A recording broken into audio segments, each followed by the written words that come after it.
Good evening, everybody, and welcome to the second Thurber Dialogue on Democracy of 2022 with U.S. Representative Hakeem Jeffries. I'm David Barker, the Director of the Center for Congressional and Presidential Studies here at AU, and we are proud to sponsor this event along with our friends at AU's Kennedy Political Union. The Thurber Dialogues on Democracy are possible because of the vision and generosity of distinguished University Emeritus Professor Jim Thurber and his wife, Claudia Thurber. Our moderator tonight is Professor Elizabeth Suhay, my colleague here in the Department of Government at AU, where she also serves as our Director of Graduate Studies. Professor Suhay has published prolifically on the subjects of public opinion, political psychology, and political communication. In addition to her many articles, she has co-edited 2 books, most recently, The Politics of Truth in Polarized America, which I strongly recommend, and not just because I am her co-editor. Her research has also been sponsored by the National Academy of Sciences, the National Science Foundation, the Russell Sage Foundation, and others. Hi, Liz. Hi, David. Thanks so much for inviting me to be here. We're so happy that you're here. While Professor Suhay is interviewing the congressman tonight, any of you in the audience can submit a question for him at any time using the Q&A function on your screen. I will look at those and pick a few at the end and pose them, giving priority to questions from the students. To introduce our guest of honor tonight, I'm now going to hand the virtual microphone over to my colleague and friend, Tom Kahn, a distinguished fellow here at the Center of Congressional and Presidential Studies, who has worked with Mr. Jeffries for a long time on the Hill. Tom? Thank you very much, David. I appreciate it. It's really a great honor to introduce my friend Congressman Hakeem Jeffries tonight. The Congressman represents the 8th District of New York, which encompasses Brooklyn and a section of Queens. He's in his 5th term in Congress and serves as a member of both the Judiciary and Budget Committees. And just as a mark of how highly his colleagues view him, Congressman Jeffries was elected 3 years ago as chairman of the House Democratic Caucus, the 5th highest ranking Democrat in the House, and a very highly coveted position. In January 2020, Congressman Jeffries was selected by Speaker Pelosi as one of the 7 House impeachment managers, the first African-American to serve in that role, which is another mark of his high stature in Congress.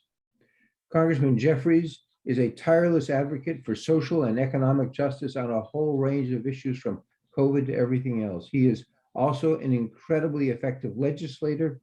He's passed multiple critical pieces of legislation through Congress, starting when he was first elected. Just to name a few of those bills, they include the George Floyd Justice and Policing Act, the American Rescue Plan, the CARES Act, the First Step Act, and the Refuges Operational Act. And most recently, he played a central role in brokering the deal leading to passage of the bipartisan infrastructure bill. In fact, without him, there might not have even been an infrastructure bill enacted.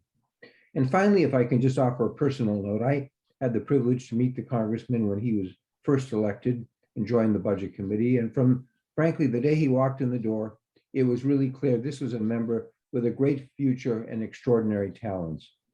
For example, just in his very first term, he took the lead and almost single-handedly beat back efforts to privatize Medicare and repeal Social Security by Chairman Ryan. And finally, I just might add, he's also one of the most decent and honorable members I ever had the privilege to work with. And so with great pride, I'd like to introduce Hakeem Jeffries.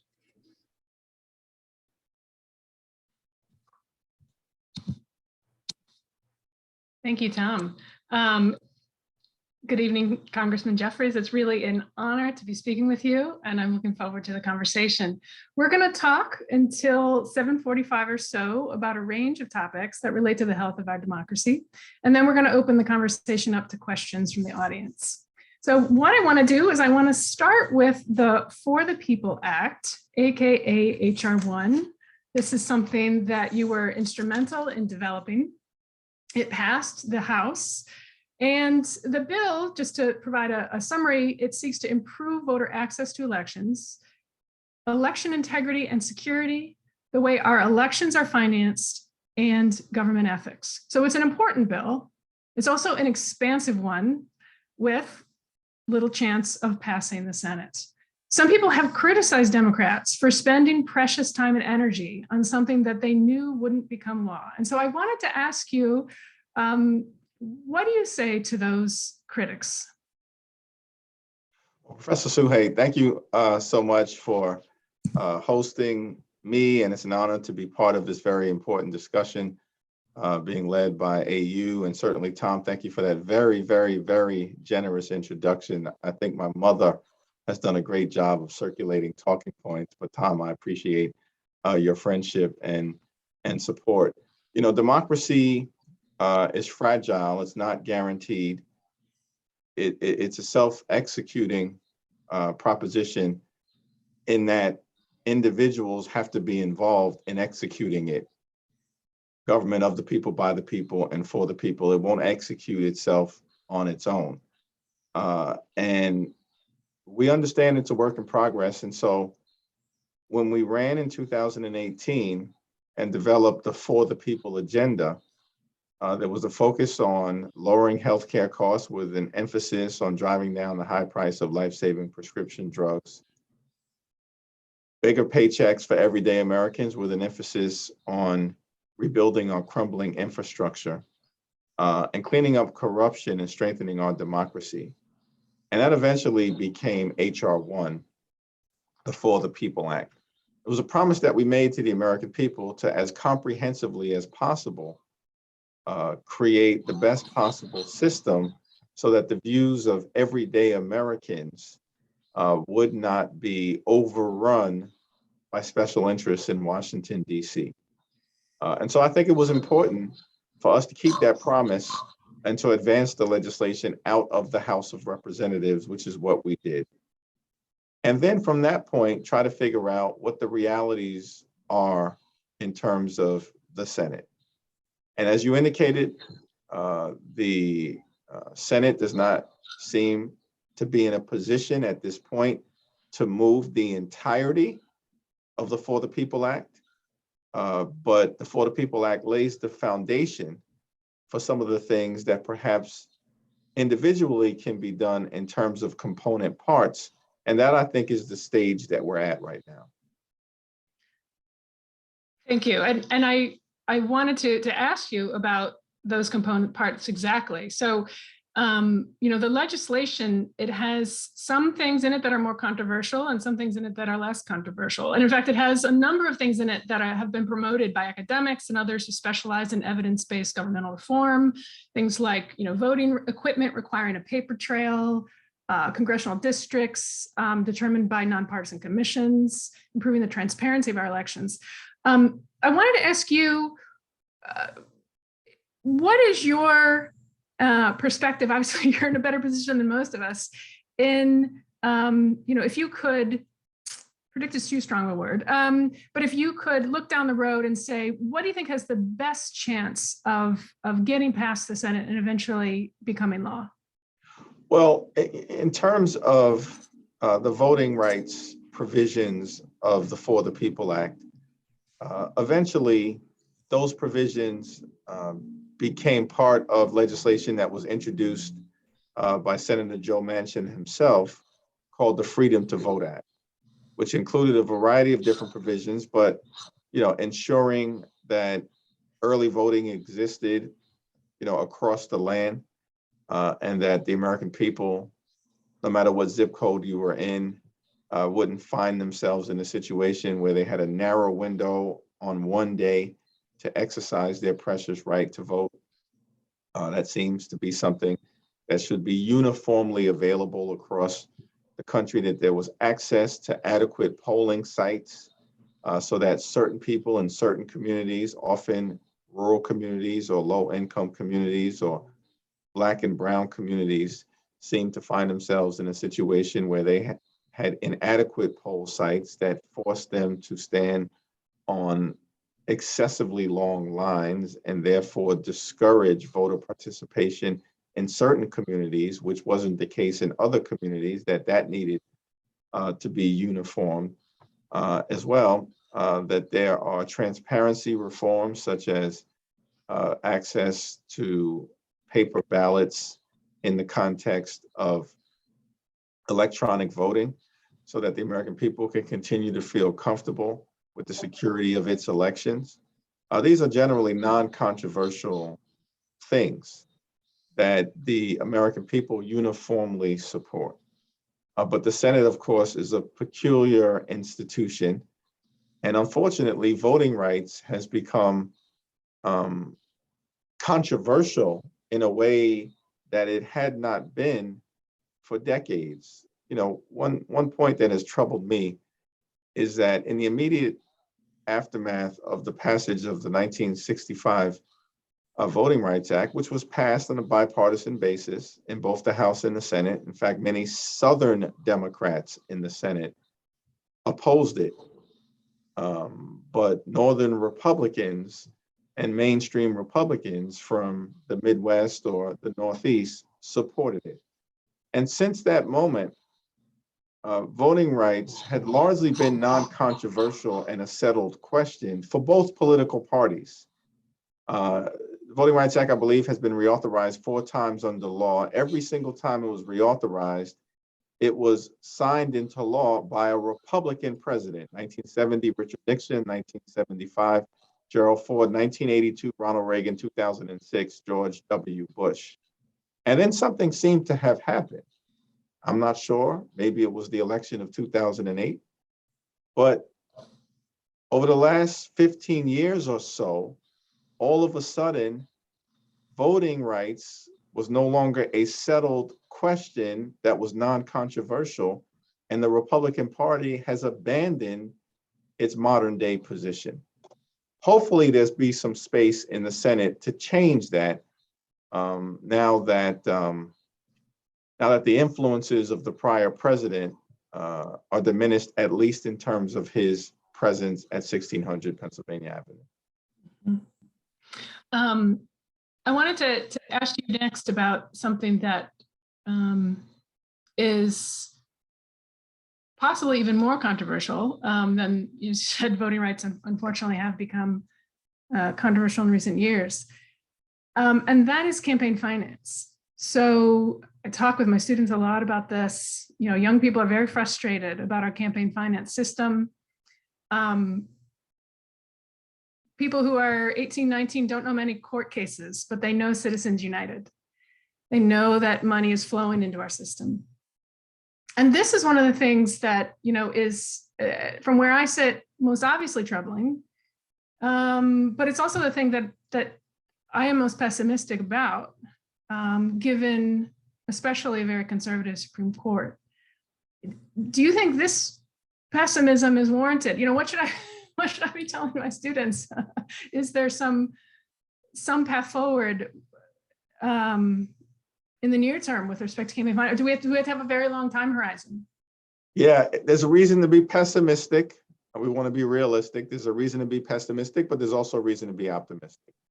The reason to be pessimistic is, of course, as you've indicated, Professor Suhay, the makeup of the current Supreme Court, very right-wing, very conservative, and they've concluded, basically, as a result of the Citizens United decision and building upon that, that unregulated money in the political system doesn't have a corrosive influence. It's fine. And that's a decision that I fundamentally disagree with. Big money does corrupt the political system. But because they have decided that essentially it's free speech, and that the American people and corporations and others have every right to spend whatever amount of money they want to alter the course of a political election that should be decided by everyday Americans, there are legislative challenges in terms of dealing with that. It's a decision that was anchored in the Constitution. Therefore, it can only be overturned by either a constitutional amendment, difficult to accomplish, or a change in composition of the Supreme Court that reevaluates its decision, which the Supreme Court has done in the past. Plessy versus Ferguson was wrongly decided. It basically opened up the door to segregation and Jim Crow in the United States of America. And eventually it was overturned by Brown versus Board of Education. We don't want to wait that long, but that is the challenge of a Supreme Court decision anchored in the Constitution.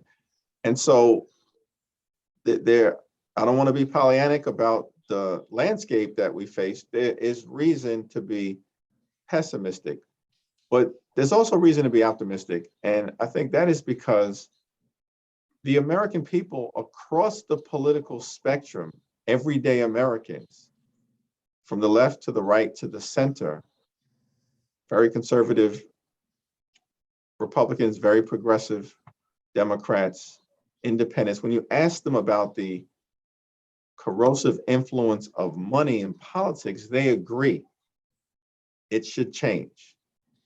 And so we believe legislatively that the will of the American people is with us and with campaign finance reform. And that's a good place to be. It's a foundation to begin to change things and moving in the right direction.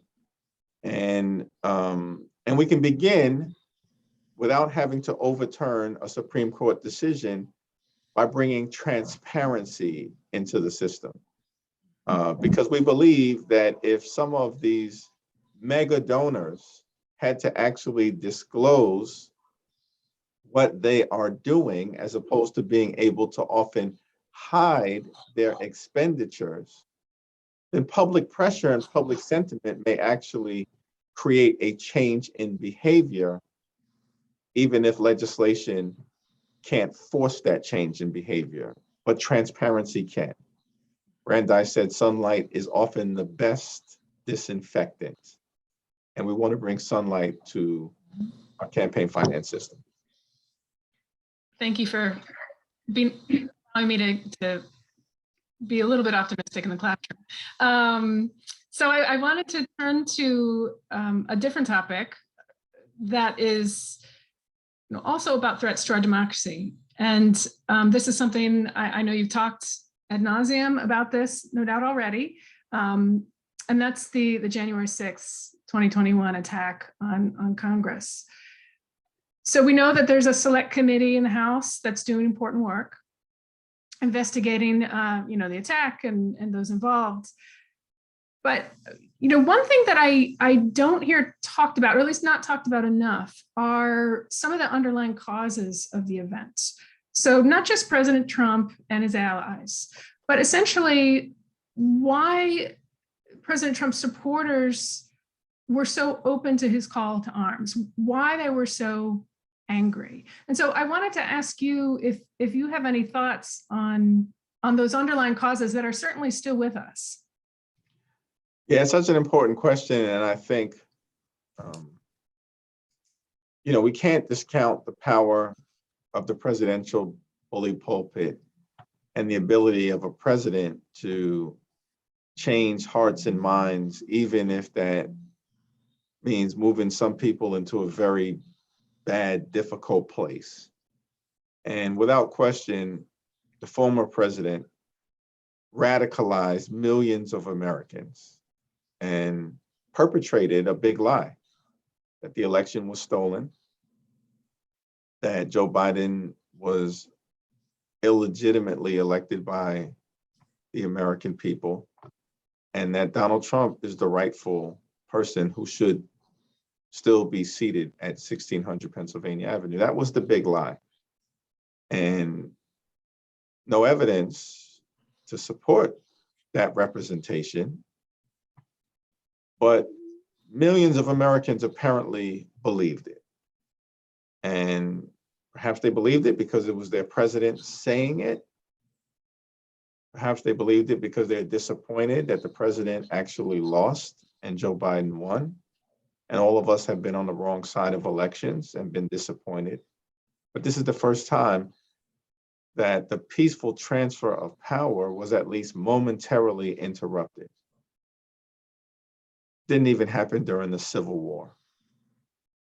And And so this is a very significant moment in American history, which is why under the leadership of Speaker Pelosi, it's being taken very seriously in constituting the January 6th Select Committee to investigate what happened, why it happened, how do we prevent a violent insurrection and attack on the Capitol from ever happening again, and uncovering the truth, nothing but the truth, the entire truth, and present that to the American people without fear or favor. And I believe much of what you've asked about in terms of the underlying motives and how so many Americans were moved into a particularly rough place, and then some of them acted upon it violently on January 6th, that the committee is going to present a comprehensive report that will be the foundation for us, hopefully, to get to a better place moving forward and never find ourselves in that kind of rough situation again. Glad to hear that. So you mentioned, we hope that we don't find ourselves in this situation again.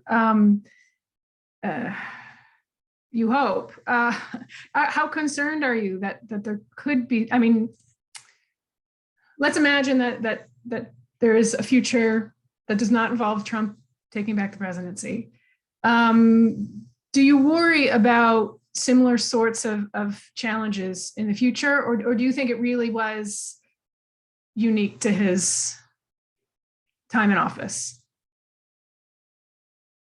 Well, Hamilton expressed during the discussion and the birth of our democracy and the founding of the republic his concern that one day a demagogue might get elected as president and over 4 years would grow into a tyrant.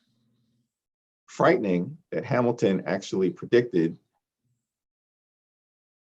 what I think we saw before our very eyes. A demagogue was elected, someone who perpetrated the racist lie for 5 years that Barack Obama was not born in the United States of America as part of his effort to delegitimize the nation's first Black president, and then rode that racist lie, demagogued his way into 1600 Pennsylvania Avenue, along with a whole host of other misrepresentations, but didn't just stop at being a demagogue, attempted to become a tyrant and artificially hold on to power. Hamilton warned about that over 240 years ago. And so I think we cannot say that it will not happen again, but we do have to put guardrails in place, learning from this experience. And part of what I hope will happen this year in Congress is that we reform the Electoral Count Act. And there's bipartisan interest in eliminating whatever loopholes may exist in the current law, so that the next time we may face a demagogue attempting to become a tyrant, we don't have to rely, for instance, on the goodwill of the vice president. In this case, Mike Pence, who concluded, I don't have the authority. Because had Mike Pence not drawn that conclusion, we would have been forced into a constitutional crisis of epic proportions beyond which we saw with the January 6th insurrection. And we have to, we don't want to be in a position moving forward to rely upon the goodwill of whoever may be the vice president at that point in time. And so there's bipartisan interest in tightening the Electoral Count Act. Mitch McConnell has publicly indicated his support for reform in this area. Joe Manchin is working, I believe, with Susan Collins and others to see what can be done. And we certainly are prepared to act in the House of Representatives. There will be other recommendations that I think will come out of the January 6th Select Committee in terms of legislative steps that can be taken to put some guardrails up for our democracy because of the close encounter we had with losing it all. If you don't mind, I want to ask you a question about this that's a little bit of far afield. It involves, going outside our nation's borders. So something that's preoccupied a lot of political scientists recently is, the rise of Trump-like figures around the world. And the term that political scientists often use is right-wing populism to describe this phenomenon around the world. Do you see the Trump phenomenon and, kind of whatever happens after Trump continue, assuming that there's some sort of similar movement in the US going forward, do you see that as a part of this worldwide rise in right-wing populism? Or do you think that this is something homegrown and unique to the US? Great question. It's not homegrown and unique to the United States. Donald Trump is a singularly unique and dangerous figure in our nation's history and journey. But the rise of extreme right-wing populism is certainly a phenomenon that we are seeing occur throughout the world, particularly in parts of Europe. And then the question that we have to ask is, why? Why are we seeing this? And I would argue that the commonality, whenever you see right-wing populism emerge, often which takes the form of authoritarianism, in some cases extreme authoritarianism and fascism, it is often predated by very difficult economic conditions for a broad group of people within that particular country or region. And when you have very difficult economic conditions, when people aren't able to live a decent life, when here in America, for instance, that basic American contract, which is that if you work hard and play by the rules, you should be able to provide a comfortable living for yourself and for your family, educate your children, and retire with grace and dignity. When that contract for so many people has been stamped null and void, then it leaves room for a demagogue, a right-wing authoritarian populist to swoop in and occupy that space, often with dangerous consequences. And so we've seen that happen, not just in America, but in other parts of the world, which is why I think that people on both sides of the aisle, mainstream common sense Democrats and common sense Republicans, need to come together to deal with these underlying economic conditions, which have overwhelmed so many Americans. When you talk about the globalization of the economy, clear winners, but some clear losers as well, often the working class.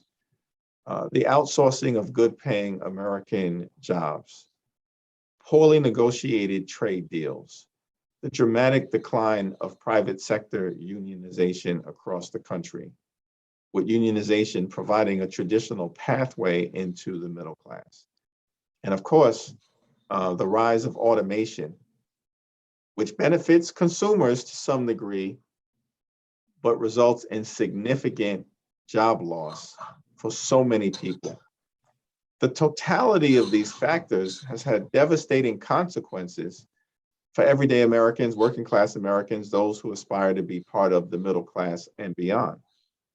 And unless we deal with these fundamental economic earthquakes that have hit the middle class and those who aspire to be part of it hard over the last several decades, the conditions are ripe for an authoritarian, a right-wing populist, a dangerous demagogue to emerge. So I talk with some of my colleagues about this issue, and in particular, we debate the likelihood that the Republican Party would come around to address some of these issues that you've talked about, issues, essentially of economic inequality.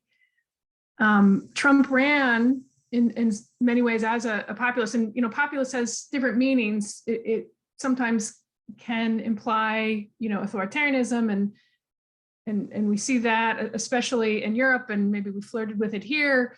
But it also does have an egalitarian component, which is the people are suffering and believe that they deserve more than what they're getting, especially with respect to elites, however that's conceived. So he ran that way. He ran as a populist, but of course he governed in many ways as just a traditional fiscal conservative. And the question that I debate with my colleagues is whether the Republican Party, or at least important parts of the Republican Party, would be likely to join with Democrats to, strengthen essentially, social welfare, to, do various things to lift the working class, to provide better jobs, maybe even strengthen the ability for people to unionize. You have a strong track record of bipartisanship, and so you're well placed to answer this question. Do you see an opening in the Republican Party, despite the fact that the track record recently has not at all been in this direction? Yeah, it's such an important framing, because the question that I think many of us publicly and privately have discussed with my Republican colleagues is the difference between rhetoric and results. And there can be rhetoric designed at dealing with the issues that afflict working class Americans. But the question that we have to ask, particularly during the previous 4 years of a previous administration, was, well, what were the results? How did you actually endeavor to deal with those challenges? Because if it's just populist rhetoric without results that you are delivering from a governing standpoint, then all you're really doing is presenting grievance to acquire power. And then present that grievance to acquire power to then serve the interests of the wealthy, the well-off, and the well-connected. And that's particularly cynical. And that's absolutely what we saw in many ways from the prior administration. The most significant piece of legislation, their signature legislative accomplishment in terms of economic policy, was to pass the GOP tax scam, where 83% of the benefits went to the wealthiest 1%, exploding the deficit and debt by approximately $2 trillion, and to what end? Simply to subsidize, in my view, the lifestyles of the rich and shameless, and reward your friends, not lift up struggling everyday Americans. And so while at least the rhetoric has been populist in nature, we haven't seen that type of governing approach. But I'm hopeful. And I know there are good faith Republicans who are interested in trying to, lift up the great American middle class and those who aspire to be part of it, the greatest middle class in the history of the world that was built in the aftermath of World War II. And that didn't just happen by accident. There was investment that was made in everyday Americans, the GI Bill being a signature part of that. And then a foundation being laid with Medicare and Medicaid and the Great Society programs that were implemented by President Johnson and Democratic Congresses in the mid-60s. And so I think I'm hopeful the Republican Party is at a crossroads. But if they are going to continue to try to appeal to working class Americans, I would think at some point they have to deliver more than rhetoric, and they have to deliver results. And when we reach that point, we are in a place where we can hopefully find public policy solutions together to lift up the great American middle class and working class Americans, as well as the poor and the sick and the afflicted. I would love to see that. There's this thing called the Great American Dream, but right now it's more of an illusion than a reality, I would argue. I want to shift gears and talk about one last topic, and that's criminal justice reform. So this is an area in which you've been involved heavily. You were the lead Democratic sponsor of the First Step Act, which addresses overly punitive prison sentences. You've been a vocal supporter of the Marijuana Opportunity Reinvestment and Expungement Act. So if you don't mind, I'm gonna quote you at you, and then I'll ask my question. So you gave the following remarks in support of that, the MORE Act. So you said, Richard Nixon began the failed war on drugs a little over 50 years ago in 1971. At the time, there were less than 300,000 Americans incarcerated in this country. Today, there are 2.3 million, disproportionately Black and Latino. Many of those individuals who have been incarcerated are there because of nonviolent drug offenses, often marijuana possession and use. The United States of America incarcerates more people than any other country in the world, including per capita, China and Russia combined. That's a stain on our democracy. So we're here today talking about democracy. I wanted to ask you what you meant when you said that incarcerating so many people is a stain on our democracy. So is it your argument that our high incarceration rate is problematic, is a problematic outcome of our democratic process? Or is our high incarceration rate itself undemocratic because we lock up so many of our citizens? Well, I think that democracy is fundamentally about freedom. And by making the public policy decision to launch this failed war on drugs, to over-criminalize the American people, over-incarcerate the American people, stand up this prison industrial complex and unleash mass incarceration on everyday Americans, disproportionately in Black and brown low-income communities across the country, that undermines freedom. And if you undermine the principles of freedom, of liberty and justice for all, of equal protection under the law, then you are undermining the very foundation of our democracy. And this is one particular space where I think there's a lot of reason to be optimistic, because Democrats and Republicans have come together to try to engage in meaningful criminal justice reform. You referenced the First Step Act. I was proud to be the lead Democratic sponsor and partner with then Congressman Doug Collins, a conservative representative from rural Georgia. I'm a progressive Democrat from the People's Republic of Brooklyn. We couldn't be any different in terms of our life experiences, but we both saw the over-criminalization of the American people as problematic. Most importantly, so did the overwhelming majority of Democrats and Republicans in the Congress. And with the First Step Act, we both helped stand up a infrastructure so that formerly incarcerated individuals can successfully transition back into society, become productive citizens. That's good for them, that's good for their families, it's good for their communities, and it's good for the American taxpayer, because if you can reduce recidivism rates, you increase public safety, and you reduce the expense of further subsequent incarceration. So that was an important pillar of the First Step Act. And then, as you mentioned, we also began to reform some of the sentencing overreach that took place as part of the failed war on drugs, in part by addressing the crack cocaine, powder cocaine disparity, in part by making sure that good time provisions for individuals who had successfully served their sentences and were no longer a threat to society could be released and put on a path of successful reentry, compassionate release provisions.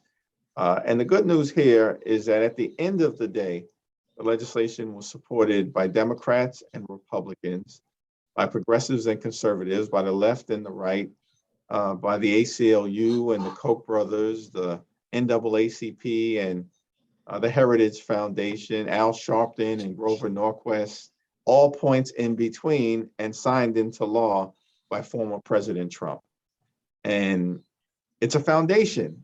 It struck a blow against mass incarceration, but it was a bipartisan blow. And there are additional criminal justice reform measures that are working their way through the Congress right now, also with bipartisan support. And if we can do it on criminal justice reform, I think it also means that we can figure out ways to find common ground in other areas where traditionally you don't expect Democrats and Republicans to come together. So you've talked a lot about bipartisanship, and it's, as I mentioned before, you have a track record, a strong track record of bipartisanship. I wanted to, before we wrap this up, I wanted to ask you about some resistance to bipartisanship that we see both on the left and on the right. So you're a Democrat, so I want to ask you, what do you say to those Democrats who find it distasteful or morally problematic even to work with Republicans in the House who are supporters of President Trump, who himself has, I mean, let's be frank, autocratic ambitions? This is, so, you mentioned Doug Collins, he's somebody who's a supporter of Trump. What would you say to Democratic citizens who think this is problematic, this sort of collaboration? Well, I think that our job as legislators is to get stuff done. And I've always tried to adopt the approach of working with the opposition whenever I can, oppose them whenever I must. And different members draw that line in different places.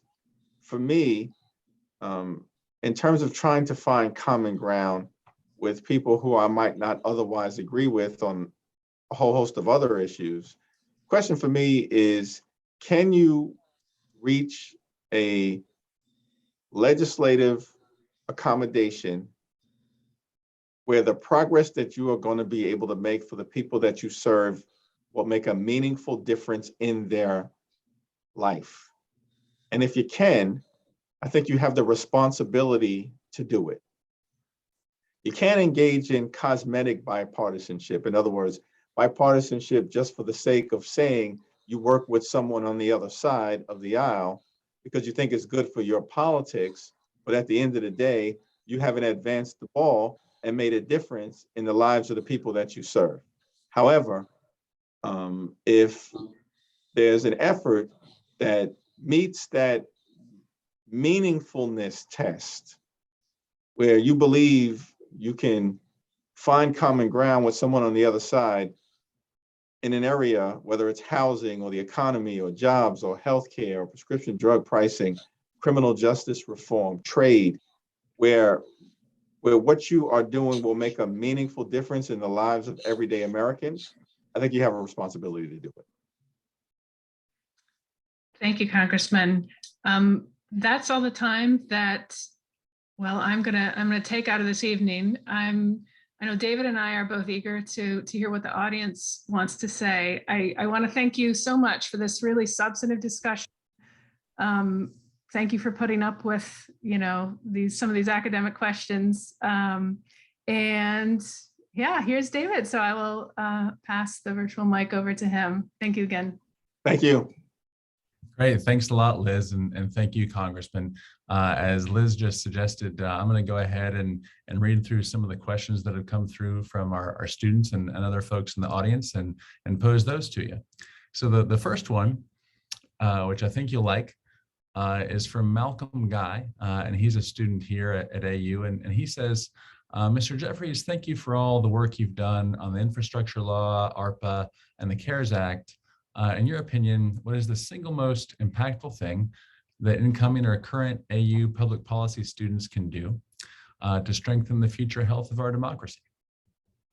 Yeah, it's a great question, and thank you so much for asking it and for caring about our democracy. I say often, that the most important thing that people can do is get involved. Get involved at a basic level means making sure you always exercise your right to vote. That's the foundation. And encourage others to do it. That's the next level.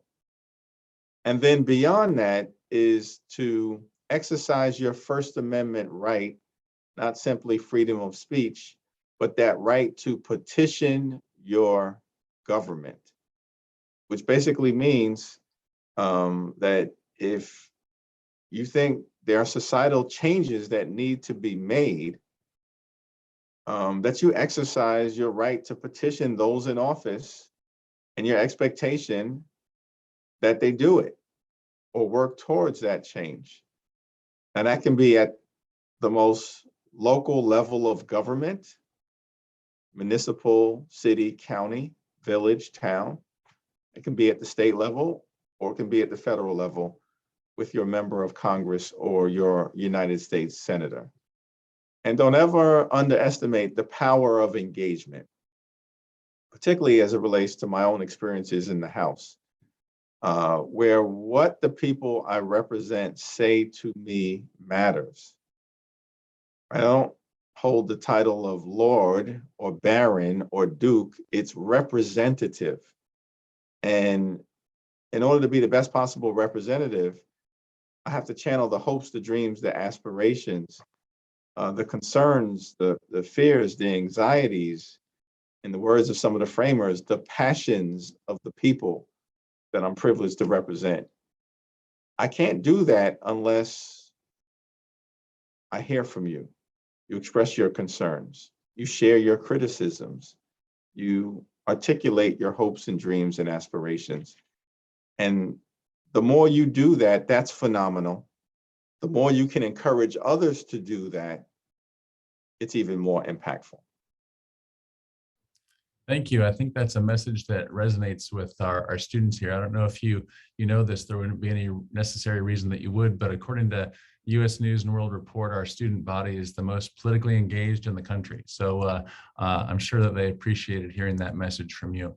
So let's see. I would expect nothing less for a university named American University to articulate our most fundamental democratic republic values. So that's great. That's great. One would hope, right? So here's a little bit of, I guess, a tougher one. This is from John Crowley, and I'm not sure if he is a student here or not, but as we mentioned earlier, you were instrumental in getting the bipartisan infrastructure bill through. Of course, all of those negotiations were intertwined with Build Back Better, and that one hasn't, has positive results. At this point, where would you say we are with Build Back Better?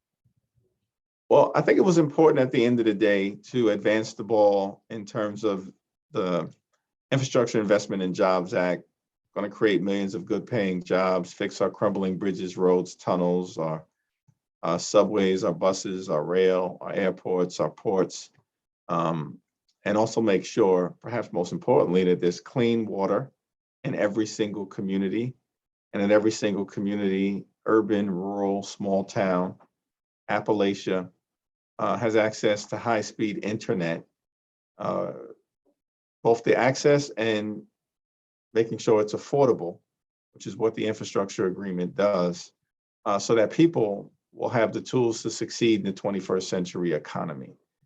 So that's a significant accomplishment, and that was led by President Biden. By the way, in Washington, for the last several decades, it was Infrastructure Week every other week. And nothing ever happened until Joe Biden came to town in the context of his leadership at 1600 Pennsylvania Avenue. And so that in and of itself is a tremendous accomplishment. But as President Biden has said, there's additional work to be done.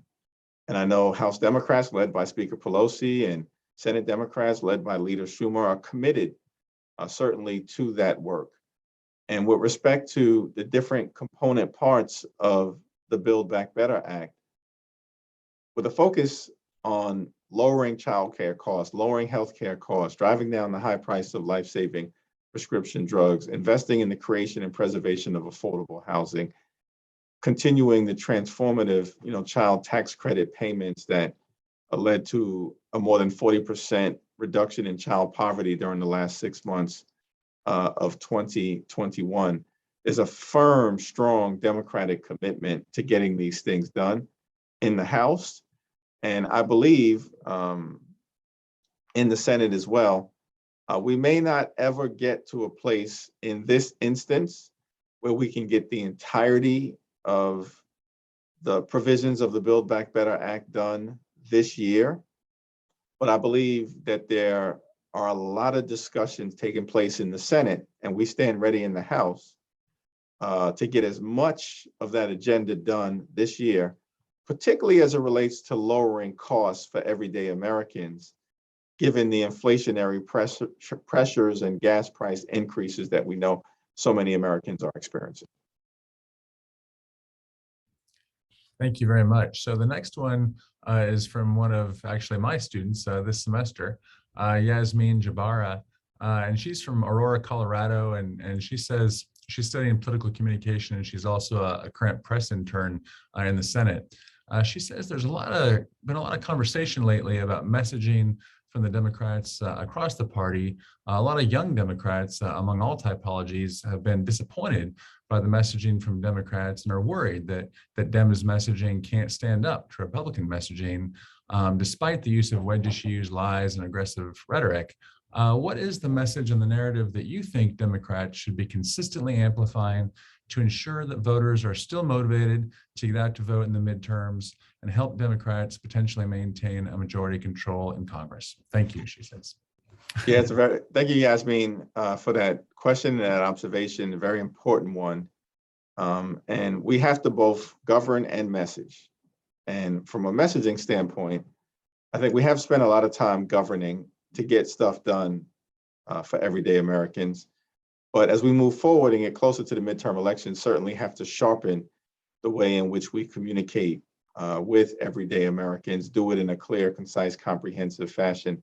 From my standpoint, the difference between the two parties, is pretty clear. And Joe Biden often says, don't judge me, against the almighty, judge me against the alternative. And you've got two alternatives here. You've got Democrats with one vision for America and a track record, and Republicans, very different vision and track record. Democrats care about everyday Americans. They don't. We get stuff done for everyday Americans. They don't. We make life better for everyday Americans. They don't. They had an opportunity to govern. They gave us the GOP tax scam, 83% of the benefits going to the wealthiest 1% in America.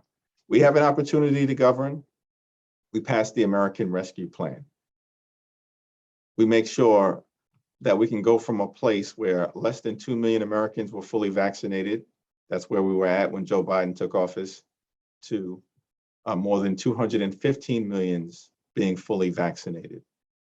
The economy was on the brink of collapse, but nearly 8 million jobs subsequent to the American Rescue Plan standing up and supporting the economy have been created, a record in American history for the first 15 months of a president in office. Unemployment rate at a near all-time low, modern day of 3.6%. Economic growth, the fastest rate that it has been in 40 years. Wages have increased. All that has been accomplished, and the deficit was reduced by more than $350 billion in President Biden's first year. As I mentioned, child poverty cut by approximately 40% as a result of the child tax credit during the last 6 months of 2021. An incredible infrastructure agreement enacted. This is a real record of accomplishment. Democrats get stuff done for everyday Americans. The other side doesn't. Now, Is our work finished? Not even close. And of course, we have high gas prices, inflationary pressures, food prices that we are working on addressing. The other side often does message in a sharper way, but it's a lot easier to be part of a cult than it is a coalition. Because if you're part of a cult, not my words, former conservative Republican senator from Tennessee, Senator Corker's words, if you're part of a cult, you just take orders from the cult leader. And no matter how reckless, dangerous, untethered from reality those orders are, you just parrot them and articulate them. We're a coalition that represents the broadest cross-section of the American people. Sometimes we have to work things out. We always do.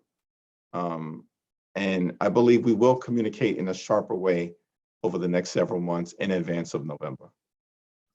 Great, thanks. So I just have two more questions for you. And one of them is from my colleague here, Ron Elving, whom you may also know from NPR.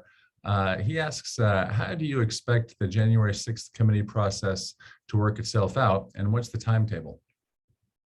Well, you know, I think the committee is operated under a timetable where they want to work as expeditiously as possible, while at the same time being very careful and meticulous. And so I think appropriately, Chairman Benny Thompson hasn't put a hard timetable on when they would conclude their work. In fact, I think every time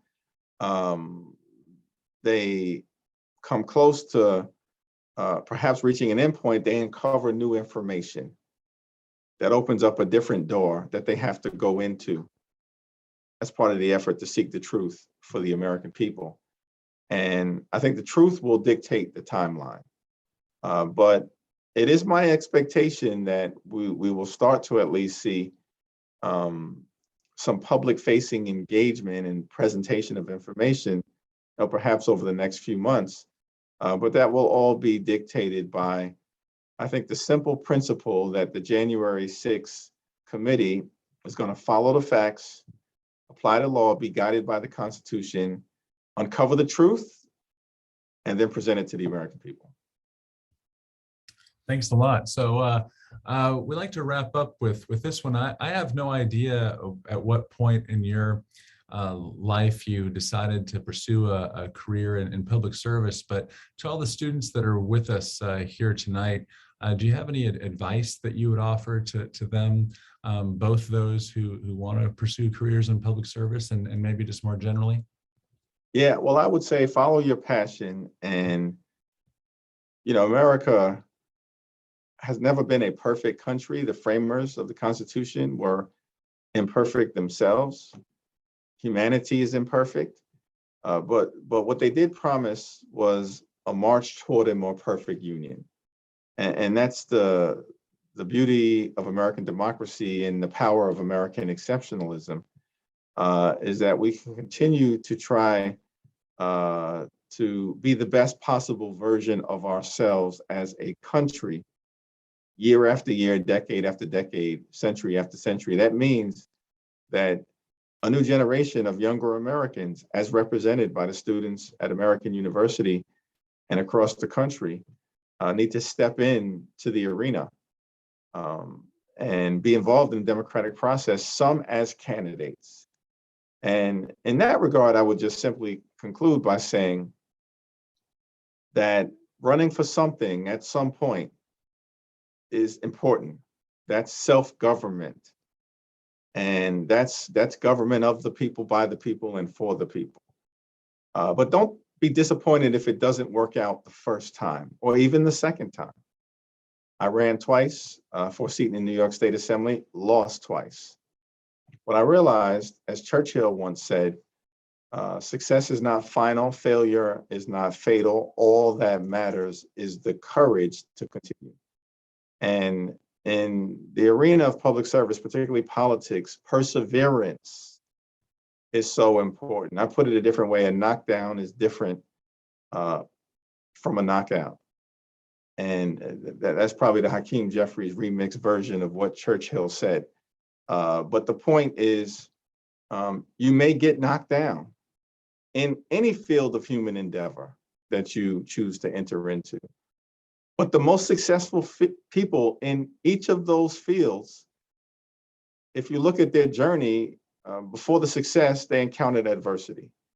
But they were knocked down, they picked themselves up, they learned from the experience, they became a better version of themselves, they continued to persevere, and eventually they crossed the finish line to achieve their goal. And the young people at American and across the country have the same ability, in fact, a greater ability to do that in 21st century America. And I would encourage you to stay in the fight. I tell you what, I'm not that young anymore, but I feel inspired. So, okay, Congressman, we're going to let you off the hook now. I think I do speak for everybody when I express my gratitude for your time tonight and for sharing your important thoughts on the prospects for the great experiment that we call American democracy. I think we're all edified tremendously tonight. And thank you, Professor Suhay, as well, for your great questions. And finally, thanks to all of you in the audience for your attention and great questions. Remember, everybody, on May 5th, we have our third and final installment of these dialogues this semester, when we will be excited to welcome social scientists Stephen Levitsky and Daniel Ziblatt, the authors of How Democracies Die. All right, thanks again, Congressman. Thank you, David. Thank you, Liz. Thank you, sir. Good to be with you. Good night, everybody.